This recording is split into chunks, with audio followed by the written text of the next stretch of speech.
कृष्णाय वासुदेवाय हरये प्रमात्मने प्रणतकृष्णाशाय गोविन्दाय नमो नमः। नमो पङ्कजनाभयो नमो पङ्कजमालिने नमो पङ्कजनेत्रय नमस्ते पङ्कजाङ्ग्रये। আজ আমাদের এখানে আলোচনার বিষয়বস্তু হচ্ছে শ্রী শ্রী প্রভাদানন্দ সরস্বতী পদের বিরাজিত শ্রী রাধারস সুধানিধি গ্রন্থে প্রভাদানন্দ সরস্বতী পাদ 113 শ্লোকে রাধা মাধবের নিকট প্রার্থনা করেছেন,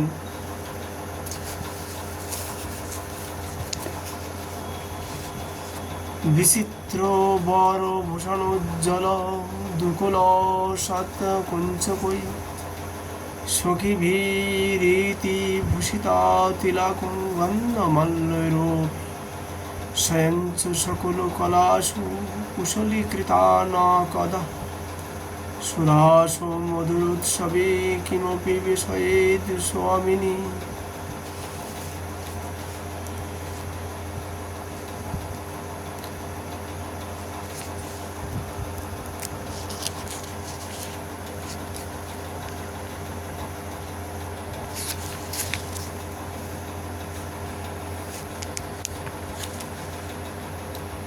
প্রিয় সখীবৃন্দ, কর্তৃক উত্তম অনজ্ঞ ভূষণ উজ্জ্বল দুকুল উৎকৃষ্ট কুঞ্চলিকা তিলা গন্ধমাল্যাদি দ্বারা বিভাসিতা নিত্য গীত বাদ্যদিতে সকল কলাবিদ্যা বিষয়ে শ্যাম সুশিক্ষিত সেই মদীয় স্বামিনী আমাদের মনোহর মধুর রাসোৎসবে উপস্থিত হইবেন কি?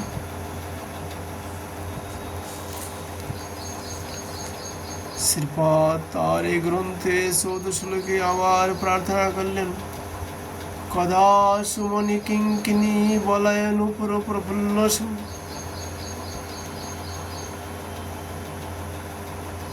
নাম মহামধুর মণ্ডলাদ্ভুত বিলাস রাসোৎসবে ওপি প্রণয়ন বিরহদ ভুজ গৃহীত কণ্ঠ বয়ং পরং নিজ রসেশ্বরী চরণ লক্ষ্মা বৃক্ষ মহে।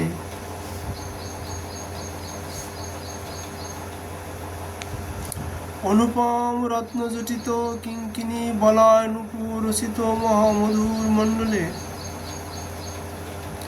অদ্ভুত রাস বিলাস উৎসবে প্রিয়তম শ্রীকৃষ্ণের ভুজদয় দ্বারা গৃহীত কণ্ঠ হইয়াও কবে আমার কেবল নিজ প্রাণেশ্বরী শ্রী রাধার শ্রীপদ কমল যুগলের কেবল 49 চিহ্নই দর্শন করিব।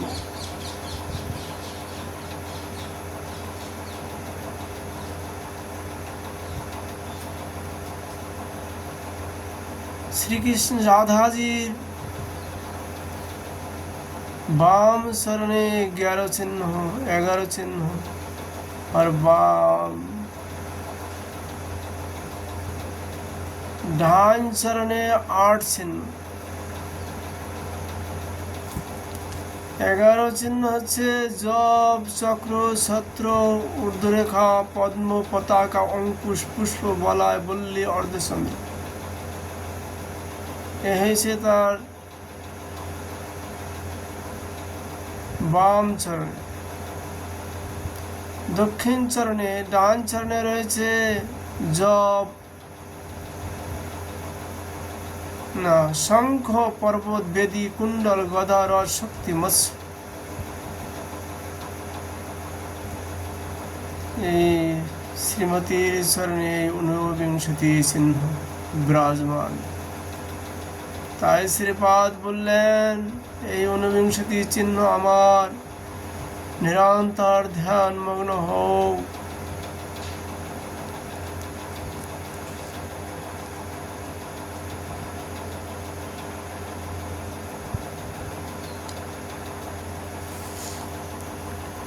শ্রীপাদ আবার তার এই গ্রন্থে 115 শ্লোকে বললেন, যদ গোবিন্দ কথা সুধারস সহিদে চিতময়া জৃম্ভিতং যদবাদুত্তন গুণ কীর্তনাচ্ছন বিভূষদ্বৈর দিনং প্রীপিতম যদ যত প্রীতিরাক্ষরি তৎ প্রিয়োজনিষ্যন্তি কি তেন মে গোপেন্দ্র আত্মজ জীবন প্রাণিনী শিরাদিকা তুষ্যতু শ্রী গোবিন্দ কথা সুধারা হৃদয়ে চিত্তকে বিস্তৃত করা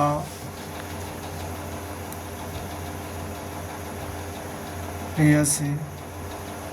তাহার গুণ কীর্তন অর্চনা বিভূষণাদির দ্বারা যে সুদিন প্রাপ্ত হয়েছে, কিংবা তদীয় প্রিয়জনের প্রতি যে অত্যন্তিক প্রীতির বিধান করা হয়েছে, তাহার দ্বারা আমাদের শ্রীকৃষ্ণের জীবাতু শিরাধিকা তুষ্টি লাভ করুন।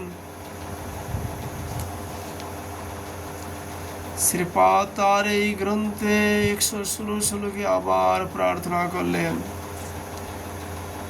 রহদাস্যং তস্য কিমপি বৃষভানুর্ব্রজবরীয়োর্ষ পুত্রাপূর্ণপ্রণয় রসমূর্তের যদি লভে তদা ন কিং ধর্মই কিমু সুরগণই কিঞ্চু বিদিনা কিমেশেনো শ্যামপ্রিয় মিলন যত্নেরোপি চ কিম।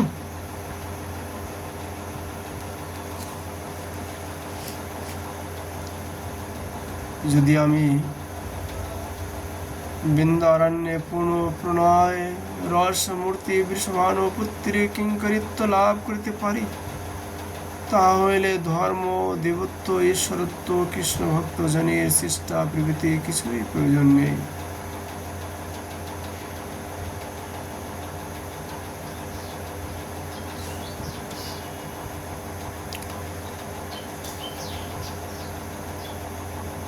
শ্রীপাদ আমাদেরকে এই কথা বোঝাতে আর চেষ্টা করেছেন, রাধা মাধবের সেবা করার পর আর কারো সেবা বাকি থাকে না, সকলের সেবা হয়ে যায়। যেরকম বৃক্ষের জ্বরে যদি কেউ জল দেয়, পাতা পুষ্পে সমস্ত জায়গায় তার সেই সিঞ্চন পৌঁছে যায়, তেমনিভাবে রাধা মাধবের সেবা করার পর আর অন্য সেবা বাকি থাকে না। সমস্ত দেব দেবী, সমস্ত তীর্থের সমস্ত সাধু ব্রাহ্মণ সকলের সেবা হয়ে যায় রাধা মাধবের সেবা করলে।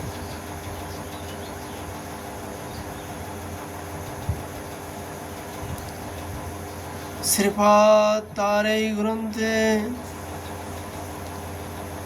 117 শ্লোকে আবার প্রার্থনা করলেন, চন্দ্রাস্য হরিণাক্ষী দেবী শুনসে সোনাধরে সুস্মিতে চিল্লুক্মে ভোজ বল্লে কুম্ভরুচির গ্রীবে গৃন্দস্তনি ভজ্জন মধ্যম বৃষান্নিতম্ভ কদলী খণ্ডরূপাদম্বুজ মিলন নখ চন্দ্রমণ্ডলিকদারাধে মায়া রাধ্যসে। হে শ্রী রাধে, হে দেবী, হে চন্দ্রাননে, হে হরিণাক্ষী, হে শুনিকে সুনাসিকে, হে সোনাধরে, হে সুস্মিতে, হে শ্রী ভুজবল্লী, হে কুম্ভগ্রী বরুণ শিরে, হে গিরীন্দ্রস্তনী, হে ক্ষীণের মধ্যে বিরণ্যতম্বে, হে কদলী গণ্ডপম পুরুষালিনী, হে চরণ কমলে উদ্ভাসিত নক্ষচন্দ্র মণ্ডল ভূষিত, আমি কবে তোমার আরাধনা করিব। শ্রীপাদ তার এই গ্রন্থে 18 শ্লোকে আবার প্রার্থনা করলেন, রাধা পাদ সরজ ভক্তি মছলাম উদ্বিক্ষ নিষ্কয়িতাব্যং প্রীত সং ভজতবি নির্ভয় মহাপ্রেমনাদিগং সর্বস্ব।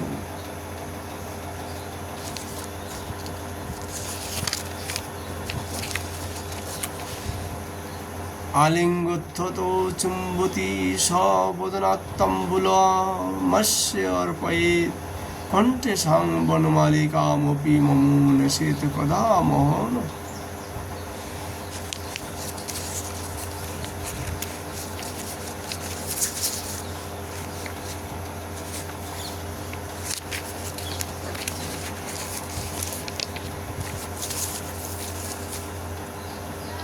শ্রীরাধা পদাম্বুজে আমার নিষ্কপট ঐচল ভক্তি দর্শনে সন্তুষ্ট হইয়া মোহন অত্যাধিক মহাপ্রেমাবেশে কবে আমাকে আলিঙ্গন চুম্বন বদনে কবে তাম্বুল অর্পণ করিবেন এবং সস্নেহের সহিত কবে নিজের বনমালা আমার কণ্ঠে পরাই দিব।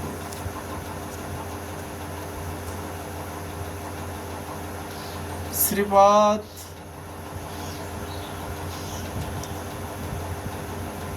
যে ভাবটির কথা বলছেন, আমাদেরকে বোঝাবার চেষ্টা করছেন, সেটা হলো মঞ্জুরি স্বরূপ।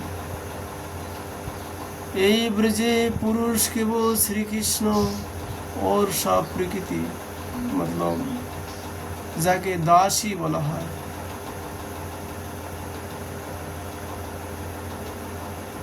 গৌরিয়া সম্প্রদায় লোকে মঞ্জুরি স্বরূপ বলেন। এই মঞ্জুরি স্বরূপই রাধা মাধবীর অনুভব করা যায়। এই মঞ্জুরি স্বরূপ নিয়ে ভজন করলে রাধা মাধবীর কৃপা লাভ করা যায়, অন্যথা পুরুষ রূপে ভজন করলে রাধা মাধব প্রসন্ন হন কি নাই হন জানি না। মঞ্জুরি স্বরূপ নিয়ে ভজন করলে অবশ্যই রাধা মাধব কৃপা করবেন। এই কথাই বোঝাবার চেষ্টা করেছেন প্রবোধানন্দ সরস্বতীপাদ তার এই গ্রন্থে। আজকের মতে আমরা রাধা সুধানিধি গ্রন্থের কথা এখানে বিশ্রাম করছি। রাধা মাধবের কৃপা হলে আবার আমরা রাধা মাধবের লীলা কীর্তন করার প্রয়াস করব। রাধে রাধে।